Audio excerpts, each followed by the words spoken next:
स्वातंत्र्य, समता, न्याय आणि बंधुत्व ही मूल्य लोकशाहीचे आधारस्तंभ असल्याचं राष्ट्रपती द्रौपदी मुर्मू यांचं आज जागतिक मानवाधिकार दिनाच्या विशेष कार्यक्रमात प्रतिपादन. उद्योगपती जॉर्ज सोरोस मुद्द्यावर विरोधकांनी केलेल्या गदारोळावरून लोकसभा आणि राज्यसभेचं कामकाज उद्या सकाळपर्यंत तहकूब.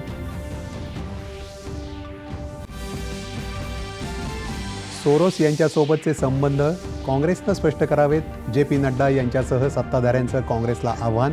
काँग्रेसनं देशाची माफी मागावी, किरेन रिजिजू यांची मागणी. राज्यसभा सभापती जगदीप धनखड यांच्या विरोधात अविश्वास प्रस्ताव आणण्यासाठी विरोधकांची नोटीस. सरकार धनखड यांच्या पाठीशी ठामपणे उभं असल्याचं रिजिजू यांचं प्रतिपादन. संरक्षण मंत्री राजनाथ सिंग यांच्या उपस्थितीत रशियाच्या कॅलिनिनग्राड इथल्या बंदरात बहुपयोगी आणि क्षेपणास्त्र सज्ज अशी अत्याधुनिक INS तुशील युद्धनौका भारतीय नौदलात समाविष्ट.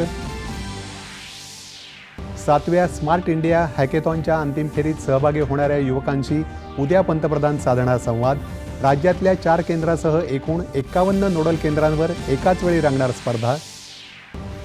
राज्य विधानसभा निवडणूक मतमोजणीतील EVM आणि व्हीव्हीपॅट स्लिपच्या पडताळणीत राज्यभरात एकाही मताची तफावत आढळली नसल्याचं निवडणूक आयोगानं केलं स्पष्ट. मुंबईत कुर्ला परिसरात भरधाव बेस्ट बसनं धडक दिल्यानं झालेल्या अपघातातील मृतांची संख्या 7 वर तर 49 जण जखमी. आरोपीला 21 डिसेंबरपर्यंत पोलीस कोठडी. बांगलादेशातल्या अल्पसंख्याक हिंदूंवरील अत्याचाराचा राज्यात ठिकठिकाणी निषेध.